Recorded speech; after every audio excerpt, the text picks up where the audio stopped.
Salut chers téléspectateurs, ravi de vous retrouver pour vivre avec vous la passion du plus beau des sports et surtout de la Coupe du Monde qui bat son plein en Russie. Il en sera d'ailleurs question dans cette émission dont voici les titres. Au sommaire, la déception des Sénégalais, les Lions de la Teranga ont raté le coche dimanche devant le Japon et devront désormais jouer leur qualification face à la Colombie. Ce sera jeudi prochain. Pendant ce temps, 3 des 5 représentants du continent ont déjà fait leur valise. L'Égypte, le Maroc et la Tunisie sont les premiers Africains éliminés de ce tournoi.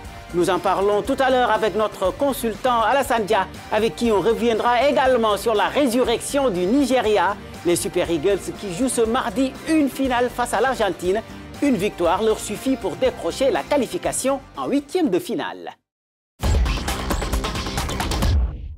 Ils peuvent nourrir des regrets. Les Lions du Sénégal n'ont pas pu faire mieux qu'un match nul dimanche face au Japon, après avoir pourtant mené au score à 2 reprises. Un résultat qui contraint les coéquipiers de Sadio Mané à jouer leur qualification face à la Colombie jeudi prochain dans un groupe H où seule la Pologne est éliminée.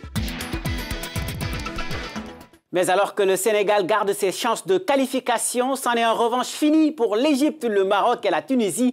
3 des 5 représentants du continent, mais ils ne sont pas les seuls à faire leur bagage, comme le montre cette liste.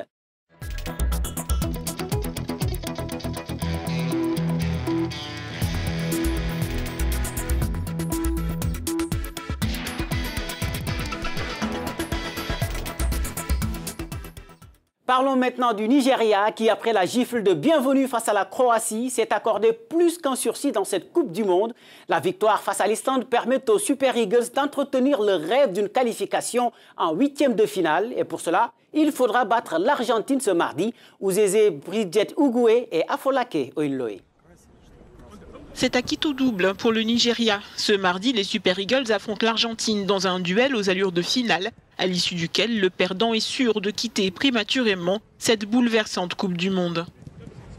Après s'être relancé vendredi devant l'Islande, les Aigles se sont donné les moyens de rester en vie dans cette compétition après des débuts ratés face à la Croatie.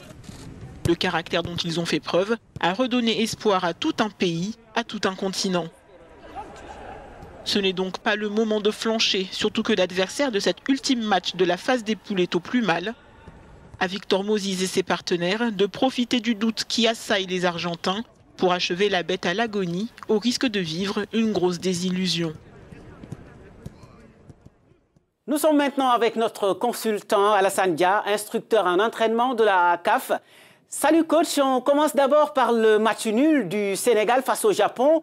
Le moins que l'on puisse dire est que les Lions peuvent nourrir des regrets, n'est-ce pas?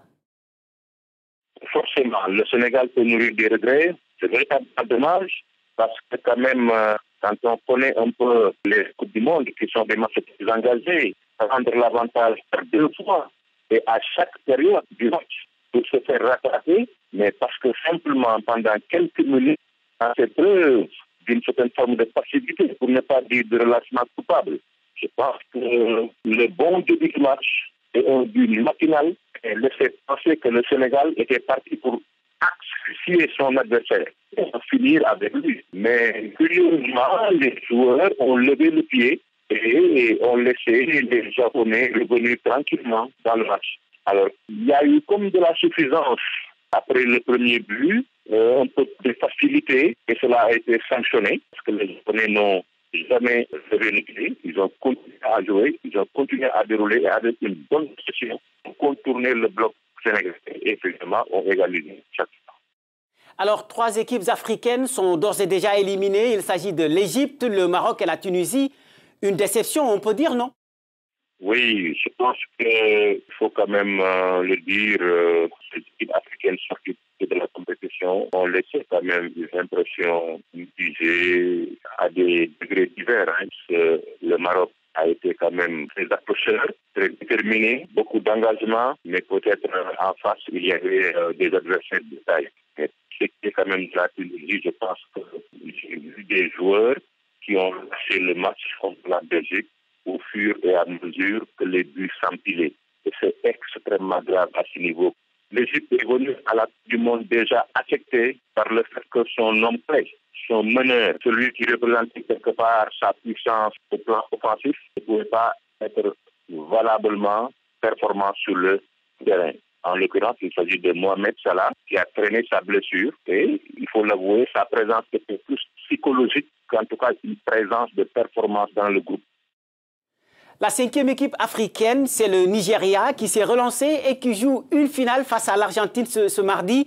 Alors, au vu de son match face à l'Islande et des difficultés de l'Albi Céleste, on peut dire qu'il y a clairement de la place pour aller chercher cette qualification, n'est-ce pas? En tout cas, il y a quelques Coupes du Monde de cela. On n'aurait jamais pensé que c'était possible pour le Nigeria parce qu'on s'est rendu compte qu'à chaque fois que le Nigeria devait rencontrer des équipes comme l'Argentine ou des équipes sud-américaines, l'équipe du Nigeria baissait pavillon. Mais pour cette fois et pour cette Coupe du Monde 2018, il y a réellement de la place pour le Nigeria de dire honnêtement sa chance parce que cette équipe d'Argentine n'en est réellement pas une. C'est une équipe complètement désorganisée, à la rue, en tout cas sur les 2 matchs qu'elle a eu à jouer jusqu'à aujourd'hui. Si le Nigeria reste concentré, si le Nigeria nous ramène en tout cas au match sérieux et appliqué qu'il a joué contre l'Islande, on peut espérer voir une équipe africaine qualifiée au 2e tour devant une faible équipe d'Argentine. Mais attention, les Argentins aussi, sachant qu'aujourd'hui, ils ont leur possibilité de passer, ils vont certainement réagir. C'est pourquoi il faudra serrer les rangs et cette fois-ci ne pas céder comme on l'a fait contre la Croatie. Merci beaucoup Alassane Dia et rendez-vous dans notre programme quotidien consacré justement à cette Coupe du Monde. C'est du lundi au vendredi à partir de 6h30 GMT. Et puis, si le Nigeria s'est offert cette finale face à l'Argentine, il le doit en grande partie à Ahmed Moussa. Auteur d'un doublé salvateur face à l'Islande, l'attaquant du CSKA Moscou sera l'atout majeur des Super Eagles face à l'Argentine qui lui réussit généralement bien. Chancela Nyingilimbi et Afolake Oinloe. Il était attendu comme le sauveur et il n'a pas déçu. Titularisé vendredi après la défaite inaugurale face à la Croatie, Ahmed Moussa a porté les Super Eagles pour leur offrir au Nigeria une finale inespérée dans cette Coupe du Monde. Un doublé et surtout une prestation XXL, l'attaquant du CSKA Moscou a à lui seul éteint les flammes d'une Islande aussi redoutable qu'accrocheuse. Il n'était pas la star attendue, mais son énorme match face aux Islandais l'a remis au devant de la scène comme il y a 4 ans au Brésil. L'attaquant de 25 ans a de la vitesse et sait mettre le pied sur l'accélérateur. Des qualités et surtout un opportunisme des grands soirs dont aura besoin les Super Eagles ce mardi face à l'Argentine. Déjà auteur d'un doublé face à cette même Albi Céleste au mondial brésilien, Ahmed Moussa espère bien rééditer le même exploit mais avec un résultat positif cette fois. L'Argentine a son Messi, le Nigeria son Moussa. Rendez-vous donc ce mardi à 18h, temps universel. Mais attention, attention au réveil de Lionel Messi et ses coéquipiers qui pour l'instant ont plongé l'Argentine dans une grande tristesse, même jusque sur les plateaux de télé. Regardez.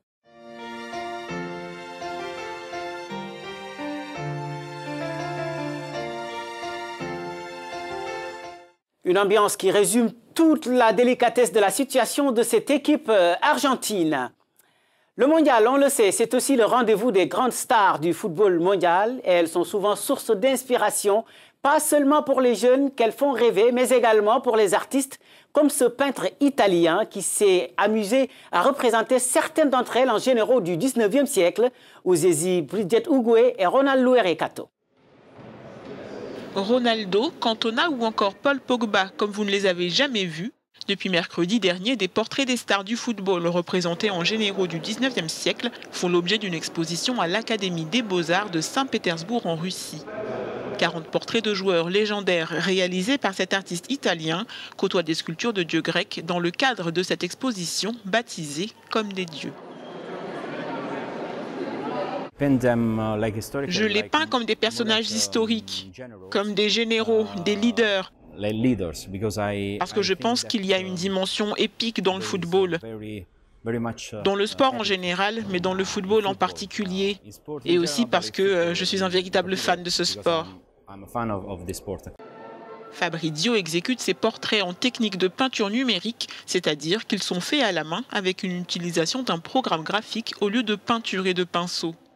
Une idée partie d'une simple blague et de la passion de l'artiste pour le football, un sport qui transcende les frontières. Les footballeurs sont vraiment importants pour la société d'aujourd'hui. Parce que vous savez, le football transporte vraiment les gens. Il y a des passionnés de football dans le monde entier. Et d'une manière ou d'une autre, ces footballeurs contribuent à unir les gens.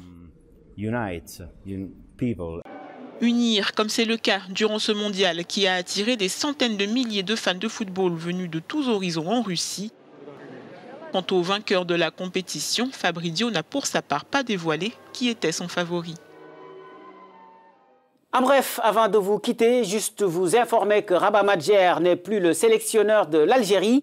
L'ancienne vedette des Fennecs a été limogée de son poste dimanche, 8 mois seulement après sa nomination. Il fait ainsi les frais des mauvais résultats de son équipe.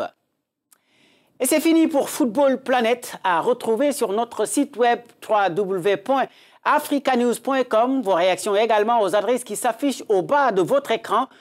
Football Planet revient la semaine prochaine, mais ce sera avec Victor Mouissio. Excellente semaine à vous. Au revoir.